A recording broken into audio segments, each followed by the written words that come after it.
The Dolphins roster is going to go a massive amount of change this offseason, and there's only so many slots to bring players back.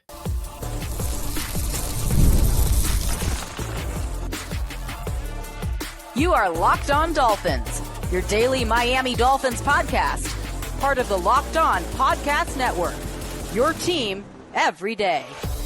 All right, Miami, welcome to another episode of Locked On Dolphins. It is your team every day here on the Locked On Network. I'm your host, Kyle Krabs, a lifelong Miami Dolphins fan, host of Locked On Dolphins, co-host of Locked On NFL Scouting, author of Touchdown Miami on Substack, NFL staff writer for A to Z Sports.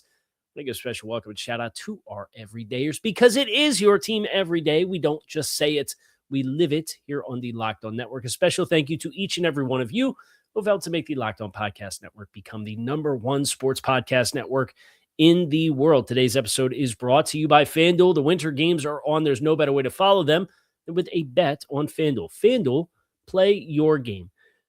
Fun idea. Break up the monotony of talking about free agency class here and draft prospects there and mock draft cycle here and Tua discourse there and cap apocalypse and cap hell there.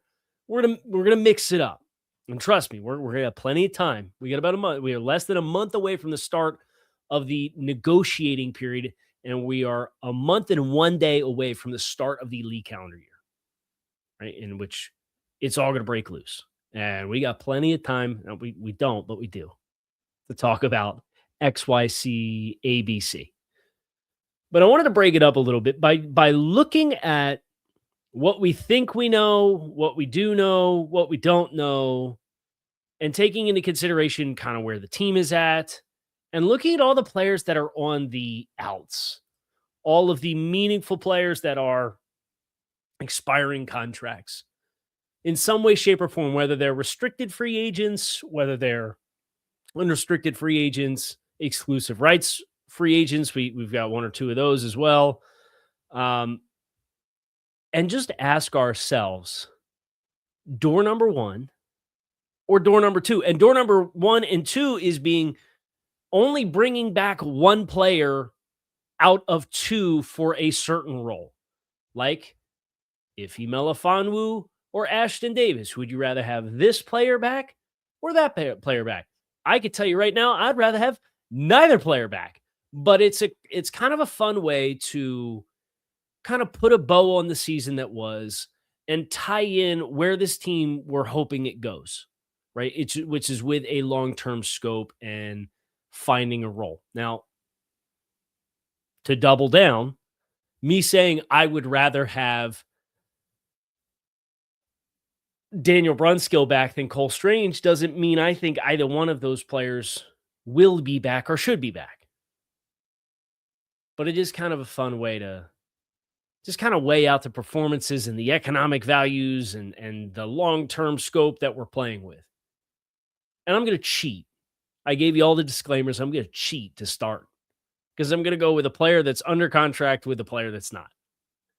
This or that. Would you rather have, moving forward, Zach Wilson or Quinn Ewers?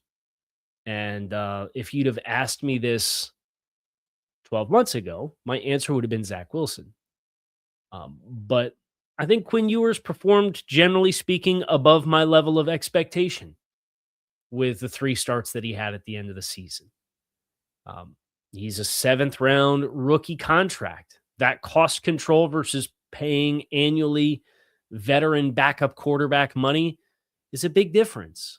So as I weigh out, like, do I think Zach Wilson is a better athlete than Quinn Ewers? Yes. Do I think he has a stronger arm than Quinn Ewers? Yes. I think Quinn's probably a little bit more composed, a little bit more quick twitch, if you will, as far as like kind of the arm talent that's required to just kind of like drop your arm slot or throw around somebody or deal with pressure in your face and still find a way to adjust your angle and get the ball out. I think Quinn's better there.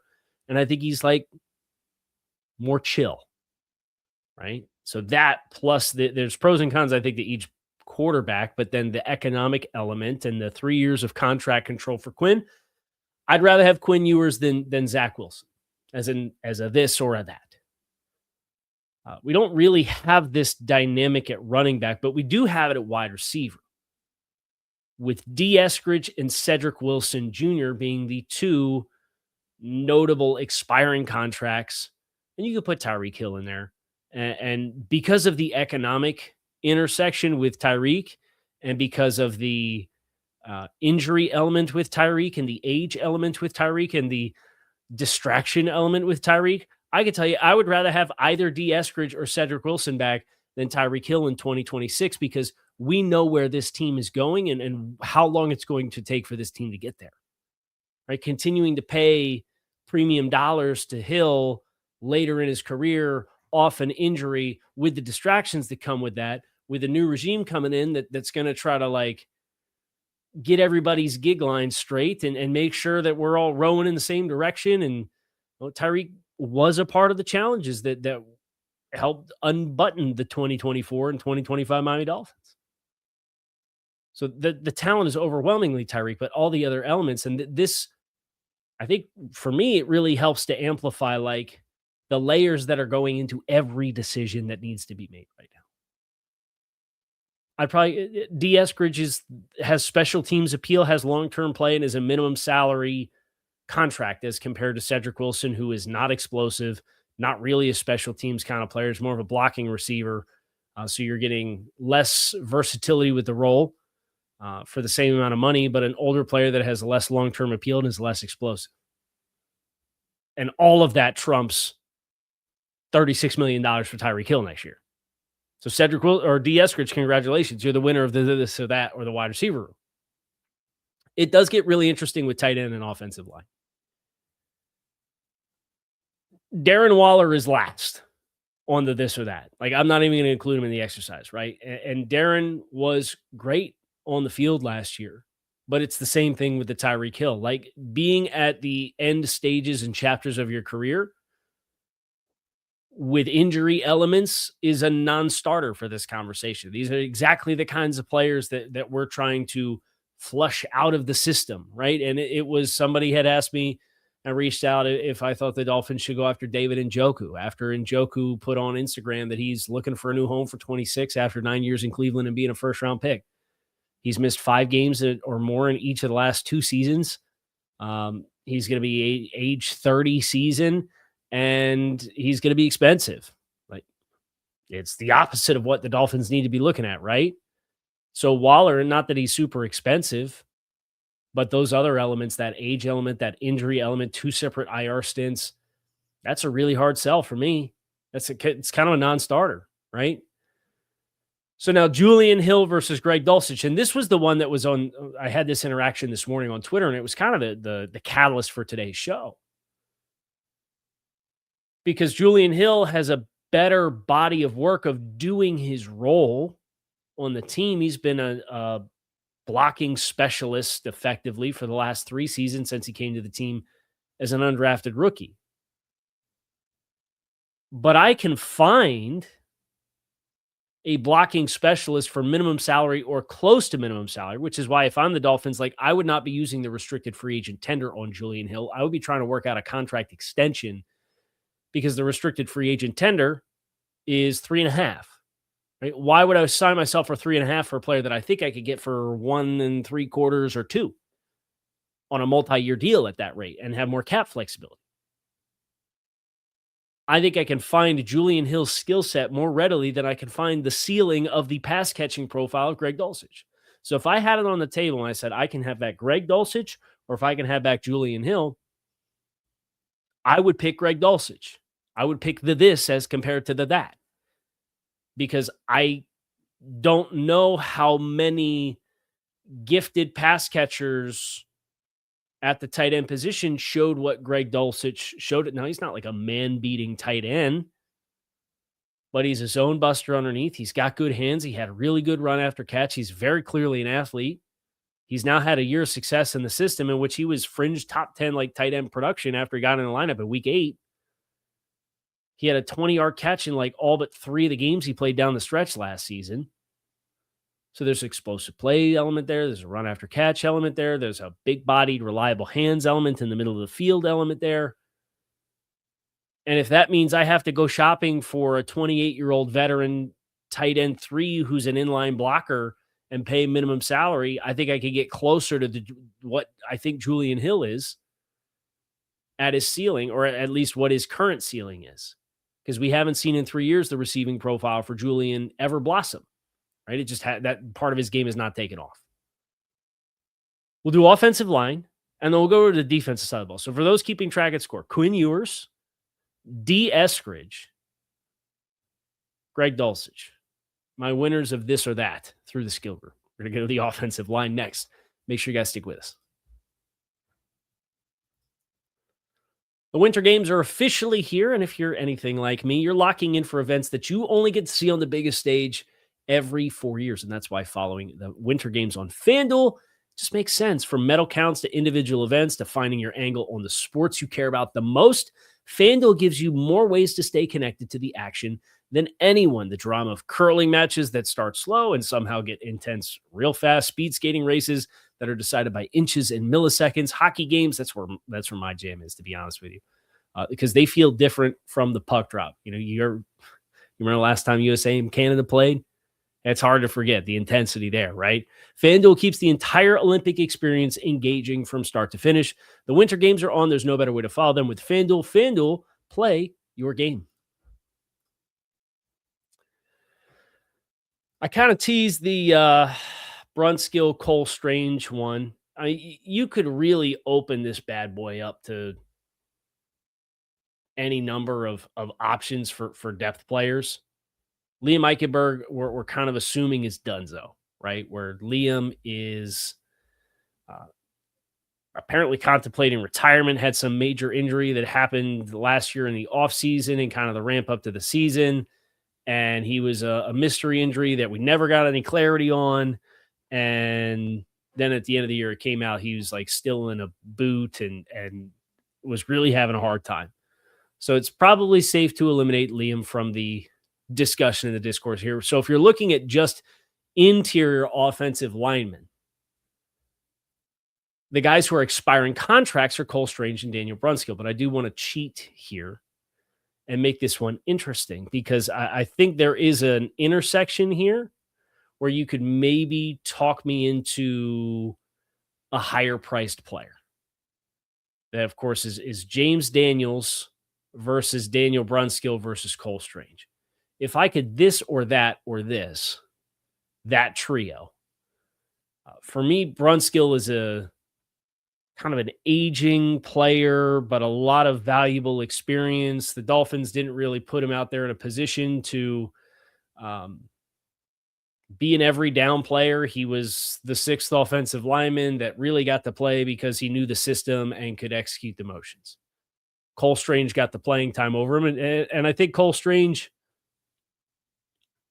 deserved it when you watched what Brunskill's play looked like. And I thought Cole did an admirable job down the stretch, kind of getting better as that season went. It was really tough circumstances and wasn't with the team at the start of the season. Here's my challenge with Cole Strange, though. I believe in my heart of hearts that Cole is a center. I think that's where his skill set is best served.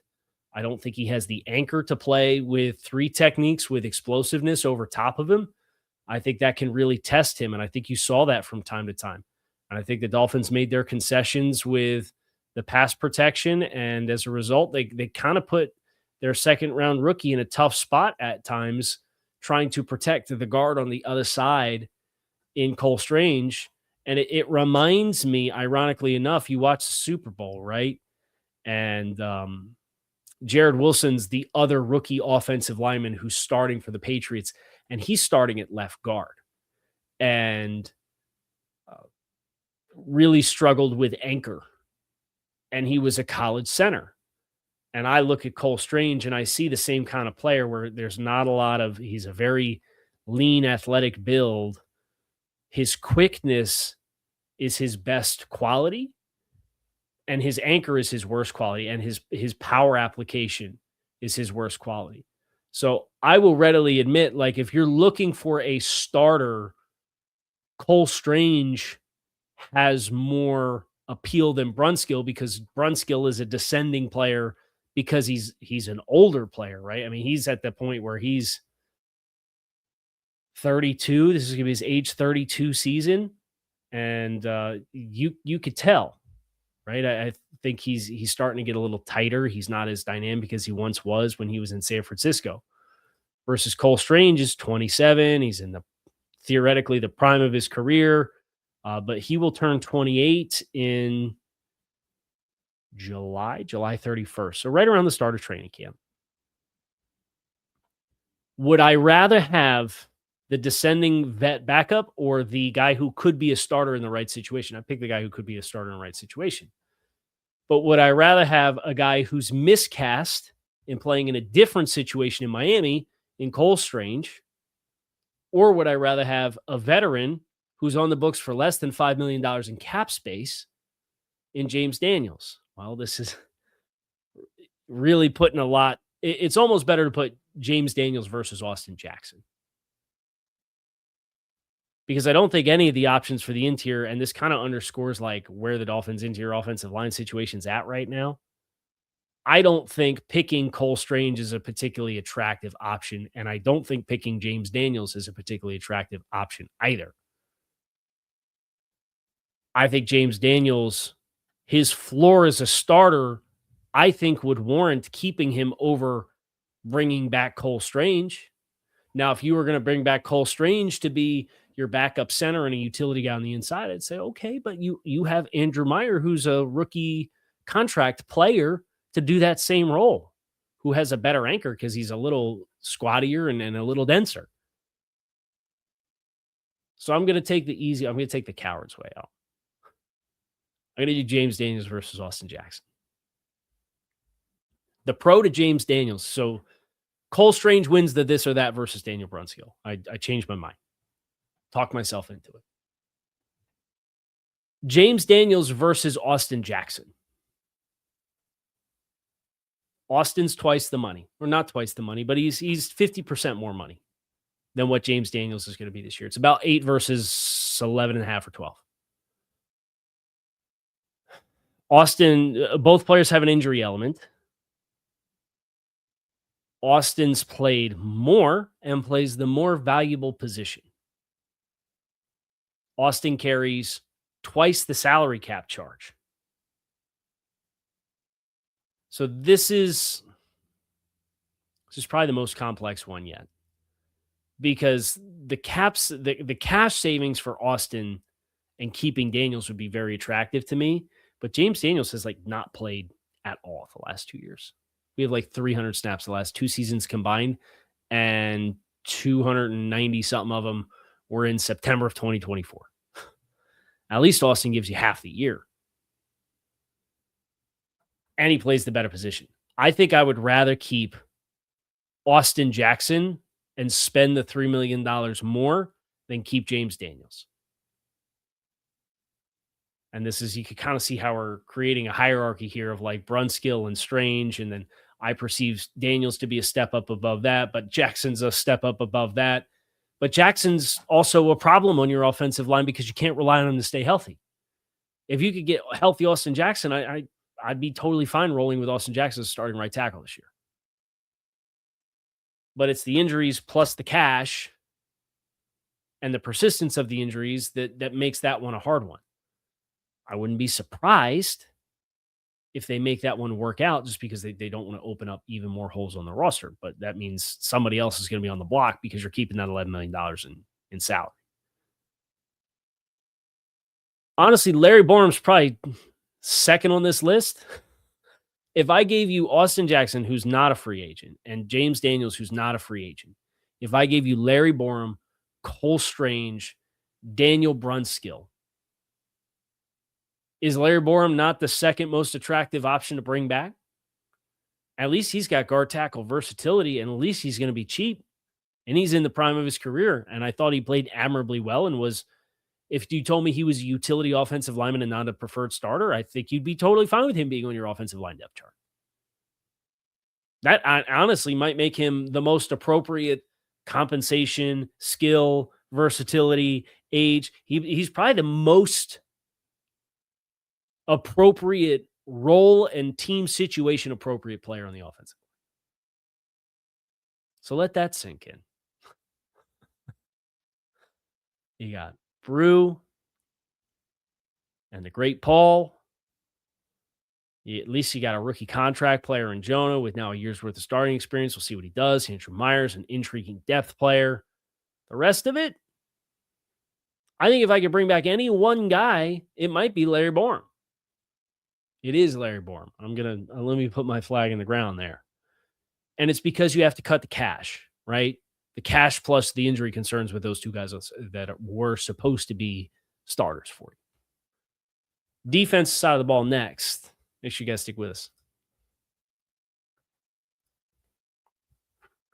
Today's episode of Locked On Dolphins is brought to you by TurboTax. Tax season does not have to take over your life. This year, TurboTax is making it easier than ever to hand things off and move on with your day. With TurboTax full service, you can have your taxes done for you by a trusted local expert, start to finish without the stress or guesswork. Instead of spending hours trying to figure out forms, you can meet with a local TurboTax expert in person and connect online. They handle everything from W-2s to self-employment forms to work to get you every deduction possible. You upload your documents, go about your day, and get updates right in the TurboTax app. It's a huge time saver and gives real peace of mind knowing an expert is handling it. For a limited time, you can have your taxes done by a local TurboTax expert for just $150 all in.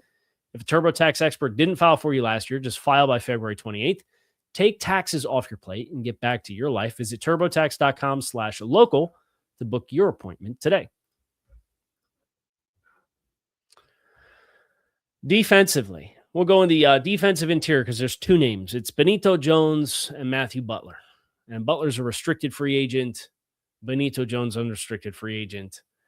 I think you got enough guys that can play in the A-gap, especially now that we're kind of changing the front. I see no value in bringing back Benito Jones to be a nose tackle, lane clogger type that doesn't anchor great. So give me Matthew Butler to potentially be like a 4-eye, odd front end rotational guy. I wouldn't really bring either one of these guys back. I would want to free up Sealer, Phillips, Grant, Biggers, and leave myself open to potentially add one more name. And if I got one more slot, I'm not going to tie myself to it being Matthew Butler on the first week in March. I got all offseason to try to find somebody I like to take that spot. On the edge, Chop Robinson, Bradley Chubb under contract. The expiring contract guys are Quentin Bell, Cam Good. Because both these guys give you like a little bit of special teams value. I guess Cam Good gives you a little bit more special teams value. But if this is what you're making your decision on, like you're not really getting excited about the every down opportunities, I'd go Cam Good. I'd bring back Cameron Good, core 4 special teams kind of guy. And I think he moves pretty well. I think Quentin's a little better, like linear juice, but I think Good's a little bit looser as a player. This one's fun for me. Willie Gay versus KJ Britt. This or that. You can only bring back one. How crazy is it that I still got a corner matchup, a safety matchup. I got 2 corner matchups and a safety matchup, and we're just now getting off-ball linebackers. Like this is, and the vast majority of these are expiring contracts. Really underscores, like, there's been things that I thought the past Dolphins regime kind of just got some bad luck with. But one thing that is ridiculous is the insistence that you have to have 50% roster turnover and normalize that as a thing that every team does every year. It's not a thing every team does every year. We also have specialists, by the way. So that'll be fun. Let's do Willie Gay versus KJ Britt. Gay was the guy who splashed in camp, and then you didn't really get that player. Britt is more of a role-specific special teams and thumper type. I love the energy that both guys bring, right? And I do feel like, you could do a hell of a whole lot worse as your 3rd and 4th off-ball linebackers than this duo. These were guys that were starters at different spots along the way. And they're both like theoretically prime of their career type guys. If I could only bring one guy back, man, it's probably Willie, because he gives you some passing down value as as a guy who could play some pass rush and pressure stuff and under fronts. I mean, KJ is phone booth player, special teams. Willie's a special teams, but he could be a pace and space guy and like chase as a will, or then you could walk him up on the edge and drop him out. I'm going to go Willie Gay out of those two guys. Rasul Douglas versus Jack Jones. If the age dynamic was a little different, I think this one would probably turn out differently for me. But Rasul Douglas is 30 years old. He's going to turn 31 in August, the end of August. Jack Jones is 28 and turns 29 at the end of December 20th. So they're, about a year and a half separated? Draft dudes do math. Is that right? 97 versus, what was it, 95? Is it 2.5? It's 2.5. Come on, please, Rasul Douglas. Our lads, every time you open our lads, it moves. So it's like 2.25. A little more than 2 years. Rasul was, I think, a more stable and better player. Great tackler, great run support player.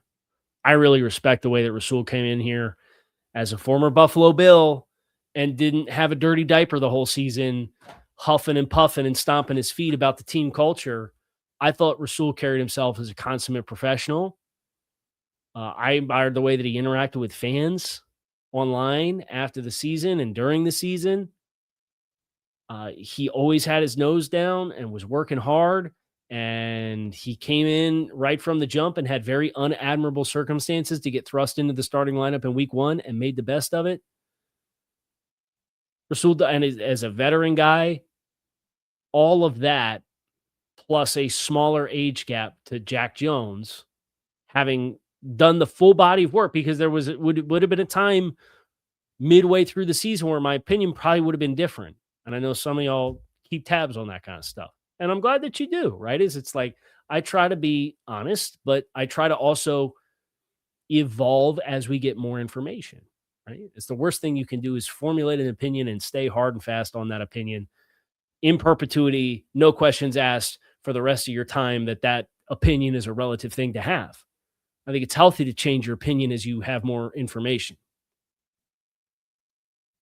For me, Rasul, I think, has earned the way the season went and the way he held it down afterwards. And I like Jack, too. I thought Jack did very well for himself to come into Miami. And the penalties in the first 6 weeks of the season were tough. I thought he stabilized really well down the stretch. But Jack's a guy that was in the 2022 NFL draft versus Rasul Douglas was a guy who was in, what draft class was he in? 17. So Rasul came out 5 years earlier than Jack Jones did, but they're 2 years apart. If Jack Jones was 5 years younger, I would say Jack Jones. But he's not. So I'd say Rasul Douglas. I think the age narrowing closes the gap and makes the other things more important, because they're both, at this point, not long-term answers.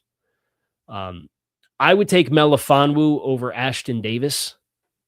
I think Melifonwu can be a special teams guy. I think he has more versatility as compared to Ashton Davis. Not a preferred starter in any capacity. I don't think either one of them will be back. I think it's probably a long shot that Douglas or Jones is back too, because I think Rasul's played himself into pretty strong pay grade with what his play was last year. Maybe not $5, $6, $7 million, but is he $3 or $4 million on a 1 year deal? I wouldn't be surprised. I think his play earned that in a different system. Our last one, Jake Bailey, and I'll cheat. Jake Bailey versus Jason Sanders, who's under contract. And I think the presence of Riley Patterson hurts Jason Sanders' argument in this situation, where Jake Bailey, after the Danny Crossman tenure, and then we get a new special teams coach that comes in here, Bailey is a revelation. I thought he was excellent this year. Sanders is a great long ball kicker, but the Dolphins made it through the whole season perfectly fine, unimpacted, and there's a $4 million salary cap savings on the table to move on from Jason Sanders. So I would rather bring back Jake Bailey and try to sign Jake Bailey and then probably save some money against the cap. You could probably get Riley Patterson and Jake Bailey on the books for close to what you could save, what you would be paying just Jason Sanders. So when you start doing the math and all the different intersections of the roster, especially this year, that becomes important context. That's going to do it for us today on the show. The this or that is in the books. Let me know where you disagreed. Would love to hear from you guys. Would love to hear any other cool content ideas that you have to kind of spontaneously sprinkle in throughout the course of this build up to the league year in about a month. We're going to have our hands on a lot of stuff. And then we'll be full speed ahead after that into the 2026 NFL draft, but we'll dabble with that along the way as well. Kyle Krabs, keep it locked in right here on Locked On Dolphins. It is your team every day. Appreciate you guys checking out the show. I'll talk to you all again soon. Fins up.